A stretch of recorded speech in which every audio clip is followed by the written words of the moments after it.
Ambassador Jiwoo stood in the Grand Council chamber, looking at the rows of alien delegates before her. She had prepared for this moment for 3 years. The thick folder in her hands contained humanity's formal request for equal representation in the Galactic Council. Earth had served the Council for 47 years. They had earned this right. The chamber was beautiful in a cold way. Crystal walls reached up toward a domed ceiling that showed the stars beyond. Hundreds of alien species sat in curved rows, their forms strange and varied. Some had scales, others had fur or smooth skin in colors humans had never seen on Earth. They all looked at Jiwoo with the same expression. Boredom. She began her presentation. Her voice was steady and clear. She spoke about Earth's contributions to the Council. Human engineers maintained 80% of the station systems across Council space. Human pilots flew the dangerous routes that others avoided. Human doctors worked in clinics on every major world. Human teachers educated alien children. Human farmers helped feed billions. The numbers were impressive. Earth provided more services to the Council than any 3 other species combined. Yet humans had no vote. They could not make laws. They could not decide policy. They were servants, nothing more. Jiwoo finished her presentation and waited. The silence stretched long. Then Chairman Vexthor began to laugh. It was a wet, bubbling sound from his 3 mouths. Other delegates joined in. The chamber filled with the sounds of alien amusement. "You misunderstand your place, human," Vexthor said. His translator made his words flat and emotionless, but Jiwoo could hear the contempt underneath. "You provide useful services. This is true. But you are not our equals. You are functional, adequate, nothing special." Councillor Reshipa stood up. He was a tall being covered in purple plates. "The Council has thousands of species. We cannot give everyone a vote. Only the truly exceptional earn that honor. Humans are worker beings. Be content with your role." Jiwoo felt heat rise in her chest, but she kept her face calm. "We have proven our value over decades of service. What more must we do?" Vexthor waved a limb dismissively. "Perhaps in another century we will discuss this again. For now, return to your duties. The Council has important matters to address, important matters." Jiwoo had seen the agenda. They were voting on the color scheme for the new diplomatic gardens. She gathered her folder and bowed slightly, not in respect but in acknowledgement. She turned and walked out of the chamber, her footsteps echoing in the vast space. Outside, her aide Tae-hyun waited. He was a young man who managed the communications network for the eastern sectors. He saw her face and knew immediately how the meeting had gone. "They refused," he said quietly. "Worse." They laughed. Tae-hyun's jaw tightened. "What do we do now?" Jiwoo looked out the window at the busy station corridor. Humans rushed past, carrying equipment, pushing cargo, fixing broken panels. Always working. Always serving. Never valued. "We go home," she said. That night, Jiwoo sent an encrypted message to Earth. It was short, just 3 words and a date. The response came back within an hour. Confirmed. The plan was approved. Over the next 72 hours, every human in Council space received a coded message. They were given simple instructions. Pack your personal belongings only. Complete your current shift. Then leave quietly. Tell no one. Make no announcements. Just go. Tae-hyun was one of the first. He worked in the Central Communications Hub on Station Prime. He had spent 6 years maintaining the quantum relay network that connected thousands of worlds. He knew every line of code, every hardware shortcut, every backup system. The aliens he worked with barely spoke to him. They thought the work happened by magic. On his last shift, Tae-hyun completed his scheduled maintenance. He backed up the essential systems and left detailed logs. He did not sabotage anything. He simply stopped showing up. When his shift ended, he walked to his quarters, packed his single bag, and took a shuttle to the nearest human transport ship. Hae-won was an engineer on the Vrilon shipyards. She designed the gravity systems for the massive vessels the Council built. She was brilliant at her work. The Vrilon acknowledged this by paying her slightly more than minimum wage. On the day she received the message, she finished calibrating a new cruiser's systems. She uploaded her final report. Then she left. Her Vrilon supervisor found her quarters empty the next morning. All her tools were neatly arranged. Her workstation was clean. There was no note, no explanation. She was simply gone. Dongmin ran a trading company that moved goods between 50 systems. His ships were always on time. His prices were fair. He had contracts with dozens of alien corporations. When he got the message, he recalled every ship. He canceled every contract. He paid out his alien employees with generous severance. Then he and his entire human crew departed. The aliens barely noticed at first. A few humans missing here and there seemed normal. People took vacations. People got sick. But as days passed, the absences multiplied. Station managers realized their human staff were gone. All of them.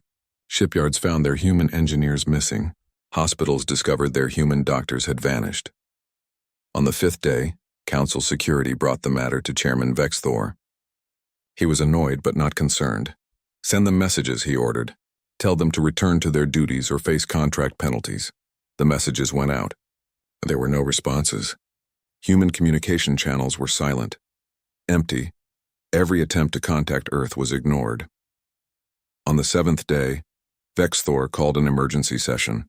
The council chamber was full, but now the delegates looked worried instead of bored. This is clearly a coordinated protest, HFY said. They want to pressure us into giving them representation. We must not give in to this manipulation. Agreed, Vexthor said. They will return when they run out of money. Humans are not wealthy. They need these jobs. We simply wait. But in the back of the chamber, a few delegates were not so sure. They had worked closely with humans. They had seen how much the humans actually did, and they were starting to feel afraid.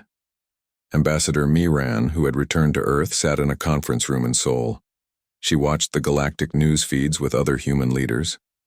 The aliens were calling the Exodus a tantrum, a childish protest. They were confident the humans would crawl back soon. Miran smiled. It was not a kind smile. Let them think that, she said.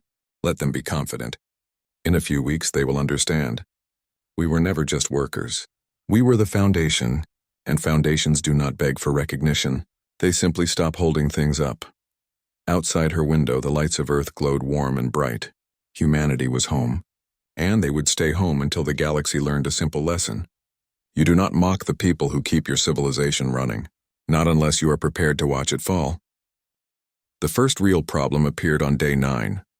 Station Gamma 7, a massive trade hub orbiting a blue giant star, lost power to its southern quadrant. This was not unusual. Power fluctuations happened. The station manager, a Quillan named Voss, sent a maintenance request to the human engineering team. No one responded. Voss checked the personnel files. The entire engineering department was listed as absent. He tried their personal communicators. Nothing. He walked down to the engineering bay himself. The huge room was empty. Tools sat on benches. Diagnostic screens glowed softly. But there were no humans. For the first time, Voss felt a cold spike of worry in his chest. He called his Quillan engineers. They arrived and stared at the complex systems. The power management console had over 3,000 controls. None of them knew where to start. Did the humans leave any instructions? One engineer asked. Voss searched the databases. He found maintenance logs, detailed technical reports, procedure manuals. But they were all written in human style, full of references to other systems and abbreviated notes that made sense only to someone with years of experience. They tried anyway.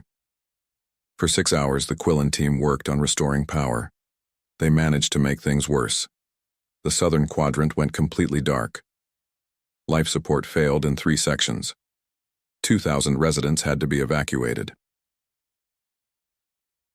On Station Prime, Chairman Vexthor received the first damage report. He dismissed it as an isolated incident. Then the second report came, and the third. By the end of the week, 40 stations reported critical system failures.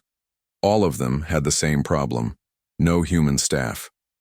The chairman called his senior council members to a private meeting. They gathered in a secure room, away from the public chambers. This is more serious than we thought, admitted Councillor HFY. His purple plates had darkened with stress. The humans managed more systems than we realized. We have engineers from other species, Vexthor said. Assign them to cover the human positions. We already tried that, said Councillor Thex, who represented the mining worlds. Our people do not understand the human systems. The coding is too complex. The maintenance procedures are not written for anyone else to follow. Vexthor slammed a limb on the table. Then we hire new humans. There must be some who did not leave. Offer them double pay, triple pay. But there were no humans left in council space. Not one. And Earth was not answering any communications. The problems grew worse. On day 15, the first food shortage hit. The Quillan agricultural worlds produced enough food to feed billions. But getting that food to other worlds required a complex logistics network. Human trade managers had designed that network. They had optimized every route. They had calculated exact timing for perishable goods. Without them, the system collapsed. Ships arrived late or not at all. Cargo was loaded incorrectly. Perishable goods rotted in transit. Within 2 weeks, food prices doubled. Within 3 weeks, there were riots on 6 worlds. Dongmin watched the news from his apartment in Busan. He saw alien crowds fighting over food supplies. He saw empty store shelves. He felt no satisfaction, just a tired sadness. His wife, Hyojin, sat beside him. She had managed hospital supply chains for the council. She had ensured that medical equipment reached every clinic on time. "They are suffering," she said quietly. "Yes," Dongmin agreed. "Do you regret coming home?" He thought about that. He remembered his alien employers, how they had spoken to him like he was a servant, how they had never once asked his opinion, even though he knew more about trade routes than anyone, how they had paid him barely enough to survive while they lived in luxury. "No," he said, "I do not regret it." The medical crisis came next. Human doctors had staffed clinics across hundreds of worlds. They were good doctors, patient and skilled. But more importantly, human biomedical engineers had maintained all the diagnostic equipment, the scanners, the surgical machines, the life support systems. These machines were incredibly complex. On day 20, a major hospital on the Droxian homeworld lost its primary medical scanner. The head physician, a Droxian named Krex, called for the maintenance team. He was told there were no human engineers available. He was told they would send Droxian technicians instead. The technicians arrived. They opened the scanner and stared at the components inside. Thousands of parts, millions of connections. They spent 2 days trying to fix it. Instead, they damaged 3 other systems. The hospital had to close an entire wing. Krex sent a desperate message to the medical council. He explained the situation. He asked for help. The response told him to use alternative diagnostic methods. But there were no good alternatives. Without the scanners, they could not detect many diseases until it was too late. People began dying. Not many at first. 12 here, 20 there. But the numbers grew. Across council space, hospitals struggled. Without human engineers, their equipment failed. Without human doctors, they lacked staff. The death toll climbed. Ambassador Sung-ho received messages from his former alien colleagues. They were doctors he had worked with, good people who genuinely cared about their patients. "Please come back," one message said. "We need you. People are dying." Sung-ho stared at the message for a long time. He wanted to help. He was a doctor. Helping people was in his nature. But he remembered the council's laughter. He remembered being called adequate, functional, nothing special. He did not respond. Instead, he forwarded the message to the Earth government with a simple note. "They are learning." The transportation crisis hit hardest. Human pilots were the best in the galaxy. Everyone knew this, even if they did not admit it out loud. Humans flew the dangerous routes through asteroid fields. They navigated the strange gravity wells near black holes. They knew how to handle emergency situations. Other species could fly ships, but they avoided the hard routes. They played it safe. Now, without human pilots, the dangerous routes had no one to fly them. Trade between certain sectors stopped completely. Some aliens tried anyway. A Vrillon captain named Thos decided he could navigate the core nebula. Humans did it all the time. How hard could it be? He lost his ship and his crew. The nebula's magnetic field scrambled his instruments. He flew blind and crashed into a hidden asteroid. 23 beings died. After that, no one else tried the dangerous routes. Entire regions became isolated. Colonies that depended on regular supply runs began to suffer. They rationed food. They conserved power. They waited for help that did not come. On day 35, the economic collapse began. Human financial analysts had managed the complex economic systems that kept the galactic market stable. They had created algorithms that predicted market trends. They had identified problems before they became crises. Without them, the markets became wild and unstable. Stock prices swung violently. Investors panicked. Banks that had seemed solid suddenly revealed hidden debts. Currency values crashed. Retirement funds disappeared overnight. Millions of aliens lost their life savings. Businesses went bankrupt. Unemployment surged. The economic pain spread across every world in council space. Council economist Vrel stood before Chairman Vexthor and delivered the worst news yet. The economic damage is severe, Vrel said. We estimate losses in the trillions. Multiple sectors are in complete collapse. If this continues for another month, we will face a depression unlike anything the Council has seen in 500 years. Vexthor felt something he had not felt in decades. Fear, real cold fear. How do we fix this, he demanded. We need the humans back, Vrel said simply. They built these systems. Only they know how to repair them. Then contact Earth. Offer them whatever they want. We have been trying, Chairman. They are not responding to any communications. Vexthor stood and paced the room. His multiple limbs moved in agitation. They must respond eventually. They are not barbarians. They must see what is happening. But Earth remained silent. Humanity watched the galaxy burn and they said nothing. They had spoken once asking for respect. They had been laughed at. Now they would let their absence do the talking. On Earth, Ambassador Jiwoo met with the Global Council. They reviewed reports from Council space. The damage was extensive, worse than they had predicted. Should we reach out? Someone asked. Offer to negotiate? Jiwoo shook her head. Not yet. They need to understand what they lost. They need to feel real desperation. Only then will they truly change. And if they do not change? If they are too proud? Jiwoo looked out at the city beyond the window. Seoul glowed in the evening light. Earth was peaceful, prosperous. They did not need the council. Then we stay home, she said. And the galaxy learns to survive without us. Either way, we will never be mocked again. 3 months had passed since the last human left council space. The galaxy was falling apart. On the mining world of Vax Prime, the situation had become desperate. The planet's automated refineries processed rare metals that dozens of industries needed. For 30 years, human engineers had maintained the complex systems. The refineries ran smoothly, efficiently, producing exactly what was needed. Now the main refinery was offline. The Vax engineers had tried everything. They studied the human maintenance logs. They watched training videos. They brought in experts from other Vax colonies. Nothing worked. The refinery stayed dark and silent. Supervisor Kell stood in the control center, staring at screens full of error codes. His people were hungry. The refinery was their main source of income. Without it, they could not buy food from other worlds. They could not pay for medicine. Children were going to bed with empty stomachs. He had sent 43 messages to Earth, begging for help, offering payment, offering anything. Every message went unanswered. Why will they not respond? His assistant asked. Do they not care about our suffering? Kell thought about that. He remembered the human engineer who had trained his team. Her name was Haewon. She had been patient and kind. She had worked 18-hour days during emergencies. She had saved their refinery from 3 major disasters. Kell had never thanked her. Not once. He had thought of her as just another worker.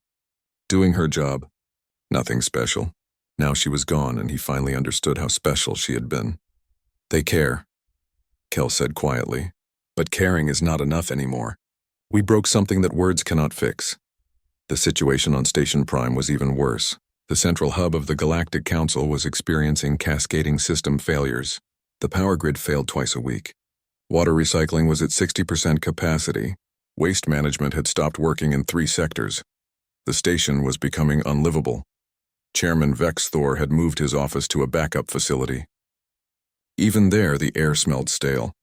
The temperature was wrong. The lights flickered. He sat at his desk reviewing damage reports. They were all the same. System failed. Repairs unsuccessful. Situation critical. His chief of staff, a Quillan named Pex, entered with yet another report. The water situation is worse, Pex said. We are now rationing. 1 hour of water per resident per day. Can we evacuate some of the population? Fexthor asked. To where? Every station in the core systems is having the same problems. The outer stations are even worse. Some have been completely abandoned. Fexthor dropped the report on his desk. He felt old, tired. For the first time in his long life, he felt like he had made a terrible mistake. Tell me honestly, Pex, can we fix this without the humans? Pex was silent for a long moment. Then he shook his head. No, Chairman, we cannot. The humans did not just maintain our systems. They understood them in ways we never bothered to learn. They optimized them. They improved them. They made everything work better than it was designed to work. We do not even know how they did it. Then what do? We beg them to come back. We give them whatever they ask for. Fexthor laughed bitterly. We have been sending messages for weeks. They ignore us completely. Then we must make them an offer they cannot ignore. We must show we are serious about change. Meanwhile, the medical crisis had reached catastrophic levels. On the Droxian homeworld, Dr. Krex watched another patient die. The woman had a treatable disease. 6 months ago, they could have cured her easily. Now, without working diagnostic equipment, they had identified the problem too late.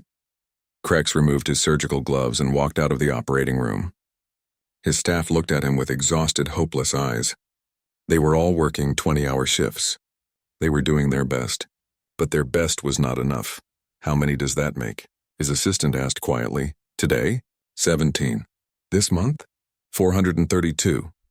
The number hung in the air like a weight. 432 people who should still be alive. 432 families destroyed by grief. All because the Council had laughed at humanity's request for respect. Krex had never been political. He was a doctor. He cared about healing people, not about council politics. But now he understood that everything was connected. The decision to dismiss the humans had killed his patients as surely as any disease. He wrote a message to the medical council. He was angry, passionate. He demanded they do whatever necessary to bring the humans back. He sent it and did not care if it cost him his position. To his surprise, he received messages from hundreds of other doctors. They all said the same thing. Bring back the humans. Whatever it takes. The transportation crisis had grown even worse. With the dangerous routes closed, trade had become impossibly expensive. Ships had to take longer, safer routes. This meant higher fuel costs, longer travel times, more risk of spoilage. A cargo ship captain named Trell tried to calculate a profitable route from Quillan space to Droxian space. Before the humans left, this route took 4 days and cost reasonable amounts. Now the safest route took 15 days. The fuel cost was 3 times higher.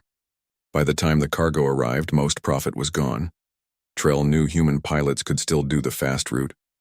They had the skills, the knowledge, the courage. But there were no human pilots available. None at all. She thought about a human pilot she had known. His name was Bora. He had flown cargo ships for 20 years. He had never had an accident, never lost a shipment. He was the best pilot in the sector. Trell had never told him that. She had thought pilots were just pilots. Anyone could do it. Now she knew different. Now she would give anything to have Bora back in the pilot's chair. The economic collapse was complete.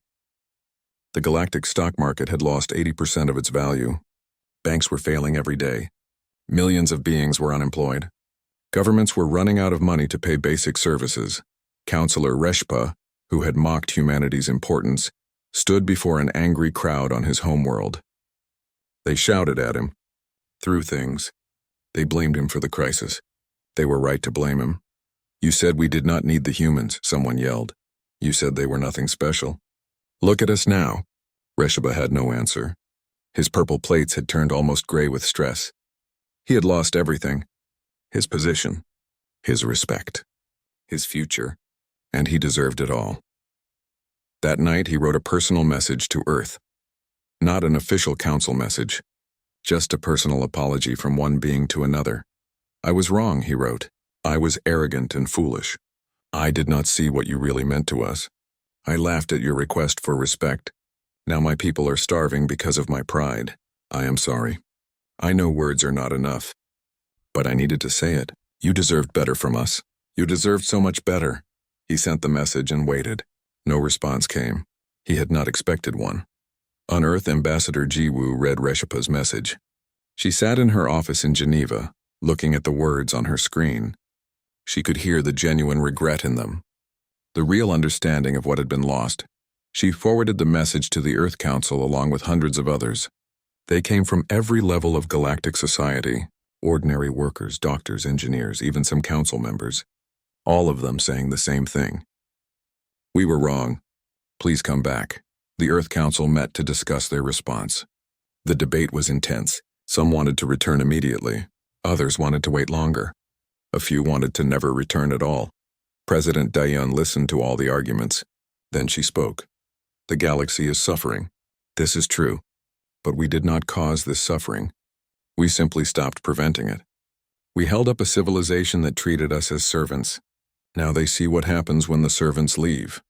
So we should go back, someone asked. Eventually, Daeun said. But not yet. They are sorry now because they are hurting. We need them to be sorry because they understand what they did wrong. Those are different things. One lasts until the pain stops. The other lasts forever. How will we know when they truly understand? Daeun smiled slightly. They will show us. Real change is not words. It is actions. When they are ready to treat us as true equals, they will prove it. Until then, we wait. In Council Space, Chairman Vexthor finally understood what needed to happen. Words were not enough. Apologies were not enough. The Council needed to fundamentally change how they saw humanity. He called an emergency session. Every counselor attended, even those who had to travel on failing ships through dangerous space. They all knew this was critical. Vexthor stood before them. He looked at the faces of beings from thousands of worlds. Many of them were angry, scared, desperate, good. They needed to feel those things to understand. We made a grave error, he began. We dismissed humanity as unremarkable. We treated them as tools to be used. We laughed at their request for equal representation, and now we are paying the price for that arrogance. Some counselors shifted uncomfortably. Others nodded in agreement. But offering apologies is not enough. The humans know we are sorry. They know we are suffering. They are not coming back because they are waiting for us to prove we have truly changed. So I propose something unprecedented.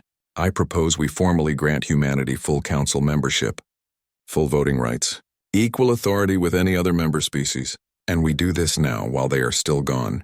We prove we mean it by taking action first. The chamber was silent. Then Councillor Thex stood. I support this motion. The humans earned this right decades ago. We were too blind to see it. One by one, others of the official document arrived at Earth's United Government headquarters on a rainy Tuesday morning. It came through the emergency diplomatic channel, the one reserved for critical communications. The last time that channel had been used was during a near-war situation 20 years ago. Ambassador Jiwoo read the document 3 times. Then she called President Daeun. You need to see this, she said. An hour later, the entire Earth Council sat in the secure conference room. The document was displayed on the main screen. It was beautifully written, formal, heavy with legal language. But the meaning was clear. The Galactic Council, by unanimous vote, granted humanity full membership status, immediate voting rights, equal representation, full authority in all council decisions. The document was signed by every single counselor. Thousands of signatures, no exceptions. They actually did it, someone whispered. President Daeun studied the document carefully. She was looking for tricks, hidden clauses, ways they could take it back later. But she found nothing. The document was genuine, complete, binding. This is what we asked for, she said slowly. This is exactly what Jiwoo requested 3 months ago. So we accept? Asked Minister Kwan, who handled diplomatic relations. Not yet, Jiwoo said. Everyone looked at her. This is good. This is important. But it is still just words on paper. We need to see if they mean it. We need to test whether they have truly changed or if they are just desperate. Daeun nodded slowly. What do you suggest? We send a small delegation. Just observers. They go to Station Prime and watch how the Council operates. If the Council is serious about change, they will welcome our observers. If they are just trying to trick us into coming back, we will see it immediately. The council debated for 3 hours. Finally, they agreed. A small group would return to council space, but they would not resume their old jobs. They would only observe and report back. Commander Bora was chosen to lead the delegation.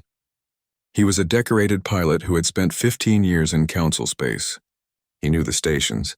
He knew the aliens. He would see through any deception. With him went 5 others. Hyo Jin, who had managed medical supplies. Tai Hyun, the communications expert. Dr. Min Suk, who had worked in alien hospitals. Engineer Young Ho, who had maintained power systems. And diplomat Hyo Jung, who would handle all official communications. They boarded a small Earth ship and made the journey to Station Prime. The trip took 4 days. They spent that time reviewing everything they knew about the current situation. The reports from council space were not good. Systems were still failing. People were still suffering. The question was whether the aliens had learned anything from it. When they arrived at Station Prime, Bora was shocked by what he saw. The great station looked sick. Lights flickered. Some sections were completely dark. Debris floated in the docking areas. Ships were damaged and poorly maintained. In just 3 months, everything had fallen apart. A Quillen official met them at the docking port. His name was Pex, and he was Chairman Vexthor's chief of staff. He looked exhausted. "Welcome," Pex said. "Thank you for coming. Even if you are just here to observe, your presence gives us hope." Bora nodded politely but said nothing. They followed Pex through the station corridors. The air smelled wrong, stale. The temperature was too cold. They passed aliens who looked thin and tired. Some stared at the humans with hungry eyes, not for food but for help. Hyojin felt uncomfortable. She wanted to stop and ask if everyone was okay, but she remembered her mission. Observe. Report. Do not get involved yet. They were given quarters in the diplomatic section. Even there, the problems were obvious. The water only worked for a few hours a day. The heating was broken. The communication system was full of static.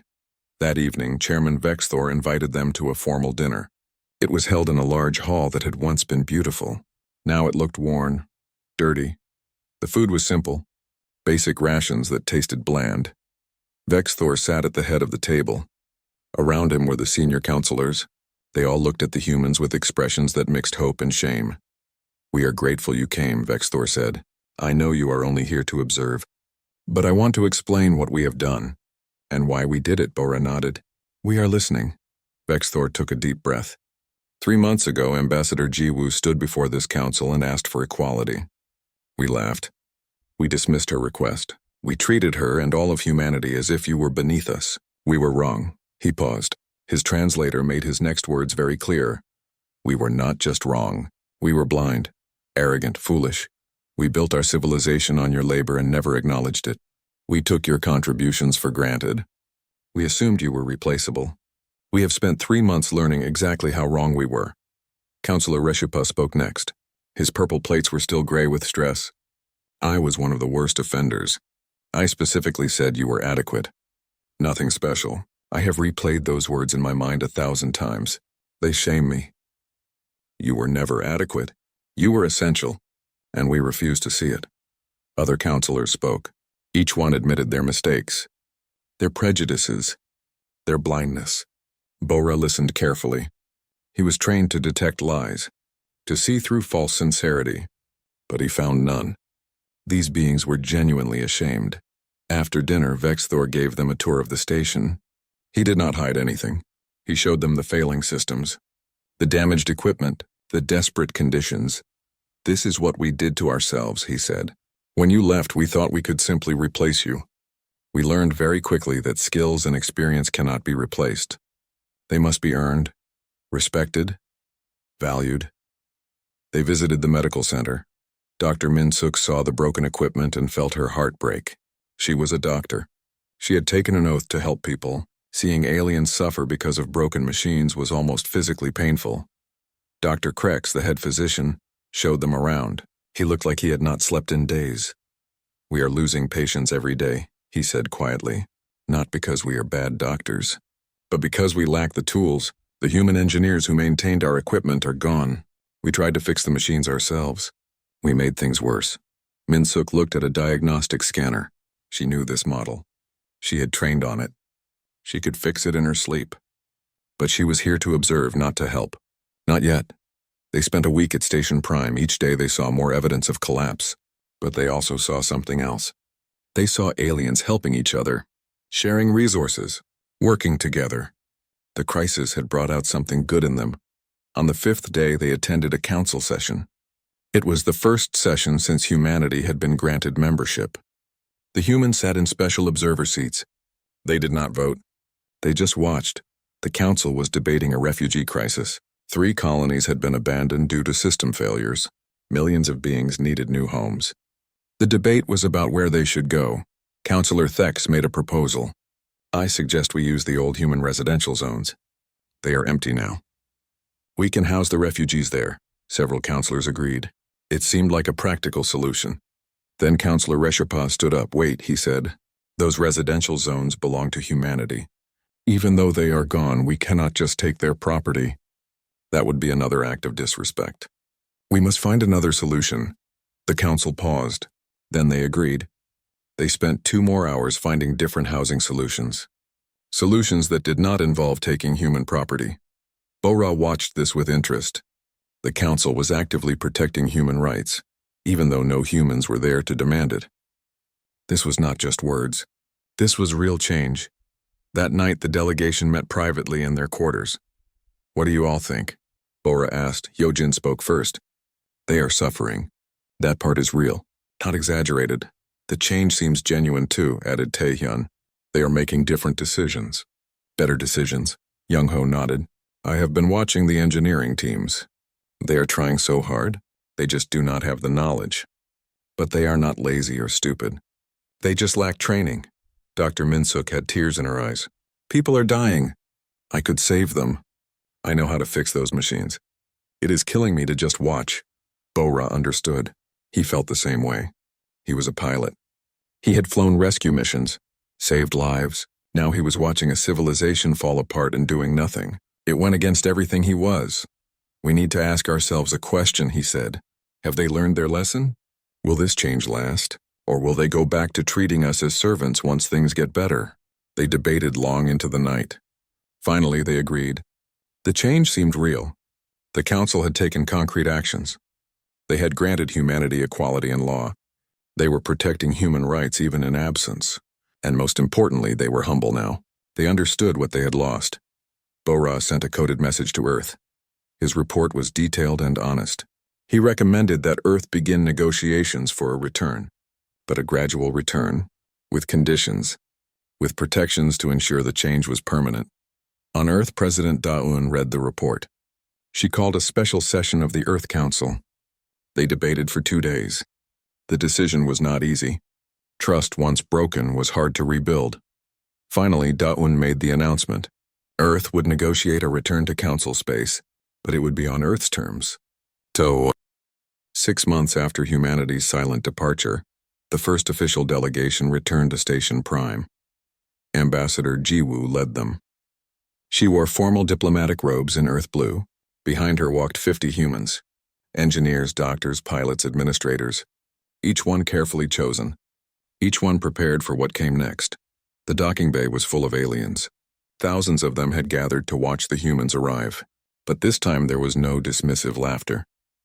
No bored expressions. Instead, the aliens stood in respectful silence. Many held signs with messages written in human languages. Welcome back. Thank you. We are sorry. Chairman Vexthor stood at the front of the crowd. He wore ceremonial robes that indicated deep respect. When Jiwoo stepped off the ship, he did something unprecedented. He bowed. A full formal bow that showed complete respect. Welcome home, Ambassador, he said. Welcome home, humanity. Jiwoo returned the bow. Not as deep. She was an equal now, not a subordinate. We are pleased to be here, Chairman. We hope this marks a new beginning for all of us. The formal ceremony was held in the Grand Council chamber. But the chamber had been changed. New seating had been added. A full section reserved for human delegates. The seats were positioned at the same level as all other council members. No higher, no lower, equal. Jiwoo took her seat. Around her sat other human representatives. Each one represented different Earth regions and different areas of expertise. They were now full voting members of the Galactic Council. Vexthor called the session to order. This is a historic day. For the first time in 3 months, we have our full council assembled. Humanity has returned, not as workers or servants, but as equal partners in galactic civilization. He paused and looked directly at the human section. We failed you once. We will not fail you again. This I swear on behalf of every member of this council. The session proceeded to normal business. A trade dispute between 2 systems. Funding for a scientific research station. Approval of new safety regulations. Small matters, but important ones. When votes were called, the human delegates participated fully. Their votes carried the same weight as any other species. On one issue, the human vote actually decided the outcome. No one complained. No one questioned it. This was the new reality. After the session, Jiwoo met privately with the senior counselors. They discussed the logistics of humanity's gradual return. We need engineers first, said Counselor Thex. Critical systems are still failing. People are still dying from preventable causes. We understand, Jiwoo said. We have prepared teams of engineers and doctors. They will deploy to the stations with the greatest need, but there are conditions. Of course, Vexthor said. What do you need? Fair wages. Standard galactic rates, not the reduced rates humans received before. Safe working conditions. Respect from the beings they work with. And most importantly, training. Your people need to learn these skills. Humans will not maintain your systems forever. You must become self-sufficient. The counselors agreed immediately. These were reasonable conditions. Fair conditions. They should have been standard all along. Over the next week, human teams deployed across council space. Engineer Haewon returned to the Vax mining worlds. She walked into the dead refinery where she had worked for 6 years. The Vax engineers were there, looking exhausted and defeated. Supervisor Kel saw her and his face showed pure relief. Haewon, thank you for coming back, she nodded. I am here to help. But things will be different now. I will fix your refinery. But while I do, your engineers will learn. They will watch. They will ask questions. And eventually they will be able to maintain it themselves. Yes, Kel said. Please teach us. We should have learned years ago. Haewon spent 2 weeks repairing the refinery. Every step she explained what she was doing and why.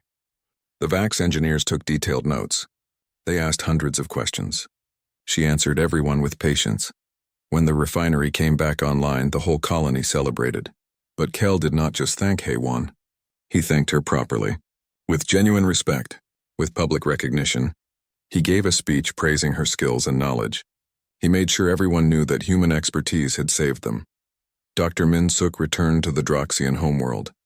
Dr. Krex met her at the hospital with tears in his eyes. 17 people died today, he said. 17 more. I'm so tired of watching patients die. Min-suk put a hand on his shoulder. Show me the equipment. Let us fix it together. They worked side by side. Min-suk repaired the diagnostic scanner while explaining each step. Krex watched and learned. Other Droxian doctors gathered around, absorbing every detail. The scanner came back online. Immediately they used it to diagnose 3 patients who had been mystery cases. All 3 could now be treated. All 3 would live. Krex looked at Min-suk with immense gratitude. You saved them. You saved so many. We saved them, Min-suk corrected. You and me together. And tomorrow you will be able to do this without me. That is the goal. Pilot Bora took the first flight through the core nebula since the Exodus, the same route where Captain Thos had died. He flew with confidence and skill, navigating the magnetic fields like they were a simple road. But he did not fly alone. A young Vrillon pilot named Ses flew as his co-pilot. Bora explained every decision, every adjustment, every trick for reading the instruments. The nebula is not your enemy, he said. It is just a challenge. You learn its patterns. You respect its power. You stay alert. And you can fly it safely. Ses watched everything with intense focus. When they emerged from the nebula safely, she felt a surge of pride. She had learned something valuable, something that would save lives. Thank you for teaching me, she said. Thank you for wanting to learn, Bora replied. The return was not smooth everywhere. Some aliens still resented humanity. They felt embarrassed by their dependence. They made snide comments. They gave humans difficult assignments hoping they would fail, but the new agreements had teeth. When a station manager on Gamma Station treated human engineers poorly, Ambassador Jiwoo filed a formal complaint. The council investigated immediately. The manager was removed from their position. A public apology was issued. The message was clear. Discrimination would not be tolerated. Humanity had real power now, real protection. As weeks passed, more humans returned to council space. They came slowly, carefully, watching how things developed. They took positions in engineering, medicine, education, administration, but now they were paid fairly, treated with respect, given the recognition they deserved. Something else changed too. Other species began to stand up for themselves. The Quillan agricultural workers, who had also been undervalued, demanded better treatment. They pointed to humanity's example. If humans could demand respect and get it, why could not they? The council, humbled by their experience, listened. Reforms spread across galactic society. Fair wages became standard. Worker protections were strengthened. The whole civilization became more just. 1 year after the Exodus, Ambassador Jiwoo stood in the council chamber once again. This time she was giving a speech to mark the anniversary. 1 year ago I stood here and asked for equality, she said. I was laughed at, dismissed, told that humanity was adequate but nothing special. That rejection, that disrespect hurt deeply. But it also taught us something important. It taught us to value ourselves. She paused and looked around the chamber. Every seat was full. Every species was listening. When we left, we did not do it from anger. We did it from self-respect. We refused to accept being treated as less than we were, and in our absence you learned what we already knew, that every being has value, that no one is truly replaceable, that respect must be given, not earned through suffering. The galaxy is better now, not just because systems work again, but because we all understand each other better. We have built something new here, a true partnership, a real community, where every species is valued, where every contribution is recognized. Humanity is proud to be part of this new galactic civilization. We are proud to work alongside you, to learn from you, to teach you, to build the future together. As equals, the chamber erupted in applause. Not the polite, required applause of formal occasions. Real heartfelt appreciation. Aliens of every species stood and cheered. Chairman Vexthor approached Jiwoo after the speech. He looked old now.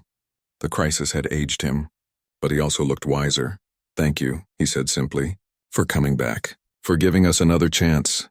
Thank you for learning, Jiwoo replied, for truly changing.